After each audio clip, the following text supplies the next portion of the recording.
অসম জাতীয় পৰিষদ আৰু বেলেগ বেলেগ ৰাজনৈতিক দলৰ সন্মানীয় বিষয়ববীয়া কৰ্মকৰ্তাসকল উপস্থিত এই পঞ্চায়তৰ ৰাইজ মই সকলোকে শ্ৰদ্ধা জনাইছোঁ। উপস্থিত থকা জ্যেষ্ঠ ব্যক্তিসকলক মই সেৱা জনাইছোঁ। বিহুৰ বতৰ সকলোকে বিহুৰ উলগ জনাইছোঁ। দেৰিকৈ হ'লেও ঈদৰ মই শুভেচ্ছা জনাইছোঁ, ঈদ মুবাৰক জনাইছোঁ। আৰু আপোনালোকক সকলোকে শ্ৰদ্ধা সেৱা জনাই আপোনালোকৰ পৰা আশীৰ্বাদ বিচাৰিছোঁ, দোৱা বিচাৰিছোঁ, যাতে অসমৰ কাৰণে, অসমৰ মানুহৰ কাৰণে যাতে সদায় যুঁজি থাকিব পাৰোঁ। অসমৰ এই নিৰ্বাচনৰ সময়ত আপোনালোকৰ ওচৰলৈ আহিছোঁ। আমি ৰকিবুল হুছেইনক এবাৰ ধুবুৰী লোকসভা সমষ্টিৰ পৰা আমি জিকাই পঠাব লাগিব। পাৰিবনে নোৱাৰে? নে তলা চাবিৰ প্ৰেমত আছেই নেকি? এতিয়াও ভাল পোৱা চলি আছে নেকি? কমিছে নাই অলপ প্ৰেম? কমি গৈছে নহয়? আৰে চাবিৰ এতিয়া মামৰে ধৰিলে, চাবিৰ কামেই নাই।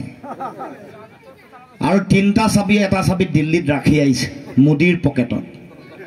যেতিয়াই অগৰৰ বিজনেছ গণ্ডগোল হৈ যায়, 2 নম্বৰী লাগি যায়, ৰেড লগাই দিয়ে, কাষ্টমছ ডিউটি লগাই দিয়ে, কাষ্টমছে ধৰে, আমাৰ CBI আৰু EDৰ ভয় খুৱাই দিয়ে, তেতিয়াই লগে লগে মোদী চাহাবৰ এই চাবি পাত এনেকৈ দেখুৱাই দিয়ে। আৰু মোৰ লগত চাবি আছে তোমাৰ 1 নম্বৰ চাবি পাত, আৰু 2 নম্বৰ পাতটো আমাৰ দিছপুৰত থাকে, গমেই পায়, হিমন্ত বিশ্ব শৰ্মাৰ লগত। গতিকে চাবি দুপাত বেলেগৰ ওচৰত আছে, আৰু 3 নম্বৰ যিটো চাবি আছে নিজৰ লগত, আৰু এইটো মামৰে ধৰিছে।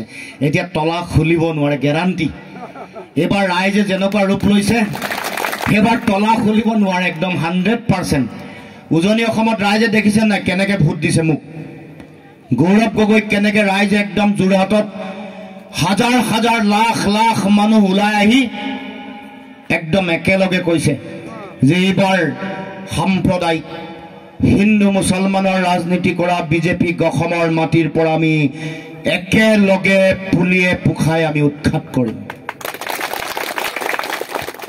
যোৰহাটত পুৰা একদম ক্লিয়াৰ মেণ্ডেট দি দিছে, চবেই কৈছে এবাৰ গৌৰৱ গগৈ সাংসদ, দিল্লীলৈ যাব, আমাৰ কাৰণে, অসমৰ কাৰণে যুঁজিব, সিংহৰ দৰে গৰজি উঠিব। এইটো কথা যোৰহাটত ৰাইজে কৈ দিছে। আৰু ডিব্ৰুগড়তো সকলোৱে মৰম দিছে মোক। আপোনালোকে এইবোৰ অঞ্চলতো দোৱা কৰিছে যে লুৰিণ জিকিব লাগে, বহু দিনৰ পৰা যুঁজি আছে, আৰু যুঁজিব ই। হয় নহয়? মন্দিৰত মানুহে পূজা দিছে, মছজিদত ৰাইজে দোৱা কৰিছে, মই গম পাইছোঁ। সকলো ৰাইজে যে দোৱা কৰিছে এই খবৰ মোলৈ আছে, আহিছে। মই সেইকাৰণে সকলোকে মই ধন্যবাদ জনাইছোঁ, কৃতজ্ঞতা জনাইছোঁ। মোৰ প্ৰতি মৰম ৰাখিব, ভাল পোৱা ৰাখিব, বিশ্বাস ৰাখিব। আপোনালোকক কথা দি থৈ গৈছোঁ, মই কেতিয়াও বিশ্বাস ভংগ হ'বলৈ নিদিওঁ। কেতিয়াও বিশ্বাস ভংগ নহয়। যি আস্থা ৰাখিছে মোৰ ওপৰত, যি বিশ্বাস ৰাখিছে, মই আগতেই কথা দিছোঁ যে মই যি ক'লোঁ সেইটোৱে কৰিম। মোৰ বচন কেতিয়াও নাযায়। মই মৰিলেও, প্ৰাণ গ'লেও বচন নাযায়, এই কথা ইতিমধ্যে কৈছোঁ। গতিকে আজিও কৈছোঁ আপোনালোকৰ ওচৰলৈ আহি যে আমি অসমৰ পৰা সকলোৱে মিলি, মই গৌৰৱ গগৈ, অখিল গগৈ, আমাৰ ভূপেন বৰা, ৰকিবুল হুছেইন, আমি সকলোৱে মিলি সাম্প্ৰদায়িক শক্তিক আমি উৎখাত কৰিব লাগিব। বিজেপিক উৎখাত কৰিব লাগিব, RSSক উৎখাত কৰিব লাগিব, হিমন্ত বিশ্ব শৰ্মাক ইয়াৰ পৰা উৎখাত কৰি ব্ৰহ্মপুত্ৰত দলিয়াই পেলাব লাগিব, আৰু লগে লগে একেলগে আমাৰ জোনাবকো ইয়াৰ পৰা উৎখাত কৰিব লাগিব। গম পাইছে নহয় জোনাবক? আজমল চাহাব আপোনালোকক কৈছে নে অকল এইটো দিয়ে? এইটো দিয়ে নহয়, এই যে মানে পানী ভাঙা অঞ্চলসমূহত কেতিয়াও নাহে, আহিলে কেতিয়াবা পানীৰ বটল দিয়ে বোলে। যেতিয়া বানপানী আহে পানীৰ বটল কেতিয়াবা পঠাই, পায় নাপায়? নাই পোৱা নহয়। 2টা বস্তু দিয়ে বোলে, এটা ঈদ আহিলে খেজুৰ দিয়ে, আৰু এটা জৰা ফকা কৰা পানী দিয়ে। এই 2টাই আজমল চাহাবে দিছে। ৰাস্তা ঘাট নিদিয়ে। মই মানকাছাৰ গৈছিলোঁ, ৰাস্তা ঘাটৰ কি অৱস্থা। মই জলেশ্বৰ গৈছিলোঁ, ৰাস্তা ঘাটৰ কি অৱস্থা। মই মানকাছাৰৰ এটা অঞ্চললৈ গ'লোঁ য'ত লাইটেই নাই। এতিয়া স্বাধীনতাৰ কিমান বছৰ হ'ল? 75 বছৰ হ'ল ভাৰতবৰ্ষৰ। 75 ইয়াৰ্ছ হোৱাৰ পাছতো তাত লাইট নাই। এই সোলাৰ যিবোৰ লেম্প, সোলাৰ লাইটে চলি আছে। চাওকচোন কিমান আচৰিত কথা।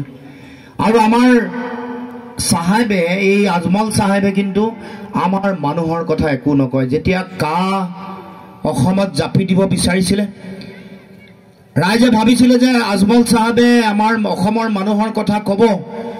মুছলমান ৰাইজক ইমান তুচ্ছ তাচ্ছিল্য কৰি থাকে, ইমান বেয়া বেয়া কথা কয় হিমন্তই, ইমান অন্যায় কৰে, তাৰ বিৰুদ্ধে দিল্লীত মাত মাতিব, এই কাখন মানুহৰ মাজত সাম্প্ৰদায়িকতা সৃষ্টি কৰিব, ইয়াৰ বিৰুদ্ধে মাত মাতিব আৰু ভোট দিব। কিন্তু দেখিলোঁ যে তেওঁ লোকসভাৰ পৰা ভোট নিদিয়াকৈ পলালে। আমি সেইকাৰণে আজি ৰকিবুল হুছেইনৰ এই নিৰ্বাচনী সভালৈ মই যেতিয়া আহিছোঁ, মই তেওঁক কৈছোঁ, মই আজমল সাহেবক ইয়াৰ পৰা প্ৰশ্ন কৰিছোঁ যে আপুনি কাৰ বিৰুদ্ধে কিয় ভোট নিদিলে আমাৰ মুছলমান ৰাইজক জনাব লাগে। কিয় ভোট নিদিলে? নে আপোনাৰ বিজনেছ, আপোনাৰ বেপাৰ ৰাখিবলৈ অগৰু ছাপ্লাই দিবৰ কাৰণে, আৰু এই অগৰু ছাপ্লাই দি হাজাৰ হাজাৰ কোটি টকাৰ মালিক হ'বৰ কাৰণে মুছলমান ৰাইজক আপুনি ব্যৱহাৰ কৰি আহিছে। নিৰ্বাচন আহিলে ভোট লাগে ধুবুৰীৰ মানুহৰ। এতিয়া এই বৰপেটা জিলাখন এতিয়া ধুবুৰী সমষ্টিত পৰিছে, ধুবুৰী গোটেই জিলা ধুবুৰী সমষ্টিত পৰিছে। ভোট ধুবুৰীৰ ৰাইজে দিয়ে, কিন্তু তেওঁ সুবিধা দিয়ে হোজাইৰ মানুহক, হয়নে নহয় কওক? এই যে পিলপিলি বুলি কয় নহয়, ক'ত বিলাইছে? আপোনালোকৰ ইয়াত বিলাইছে নেকি? হোজাইত বিলোৱা গম পায় হয়নে? হোজাইত বিলাইছে। আমাৰ সন্মানীয় শিক্ষাগুৰু আছে, আমাৰ শিক্ষিত মানুহ জানে, হোজাইত পিলপিলি বিলাইছে। আৰু যে এই যে ছুপাৰ 30 নে কিবা এটা নাই জানো, কি এইটো ছুপাৰ 30 নে কিবা এটা, এই যে মেডিকেল ছুপাৰ 40 ন, মেডিকেল ডক্টৰ বনোৱা, ইঞ্জিনিয়াৰ বনোৱা, তাৰ পৰীক্ষা পাতে, পৰীক্ষাৰ কাৰণে ট্ৰেইনিং দিয়ে, পইচা দিয়ে।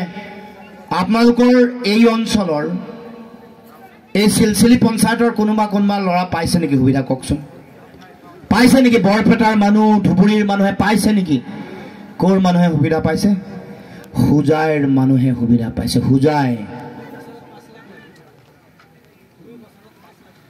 2 বছৰত 5 লাখ টকা দিয়ে নহয়, 2টা বছৰত 5 লাখ দিয়ে। পাইছে নেকি কোনোবা? নাই পোৱা, কোনো মানুহে পোৱা নাই।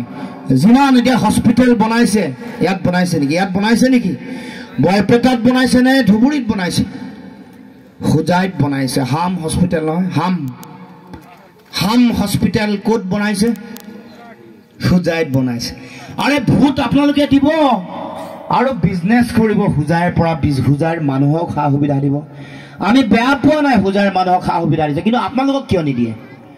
আমাৰ কথা হ'ল যে হোজাইত যে ইমান দিছে, আধা আমাকো দিয়া। 500 মানুহক যদি তুমি সহায় কৰিছা, তুমি যদি স্কলাৰশ্বিপ দিছা, জলপানী দিছা, 250 মানুহটো আমাৰ ধুবুৰী সমষ্টিত দিব লাগে, কিয় নিদিয়া? ভোটটো হ'লে আমাৰ লাগে, ধুবুৰী মানুহৰ লাগে। আৰু ধুবুৰীৰ মানুহক ইমান বেয়া বেয়াকৈ কয় হিমন্তই। ধুবুৰীলৈ গ'লে পাকিস্তানৰ নিচিনা লাগে, বৰপেটালৈ গ'লে বাংলাদেশৰ নিচিনা লাগে, এইবুলি কৈ যে আমাৰ মুছলমান মানুহক ইমান অপমান তুচ্ছ তাচ্ছিল্য কৰে। তাৰ উত্তৰ বদৰুদ্দিন আজমলে দিব লাগে নে নালাগে? কিন্তু নিদিয়ে। কেৱল মাত্ৰ ভোট লাগে আৰু বেপাৰ চলাই আঁতৰৰ হোজাইৰ পৰা সুবিধা দিয়ে তাৰ মানুহক। আমাৰ তাৰ মানুহক দিয়ে, বেয়া পোৱা নাই, কিন্তু ধুবুৰী লোকসভাৰ মানুহক কিয় নিদিয়ে? সেইটো আমাৰ প্ৰশ্ন আমি কৰিছোঁ।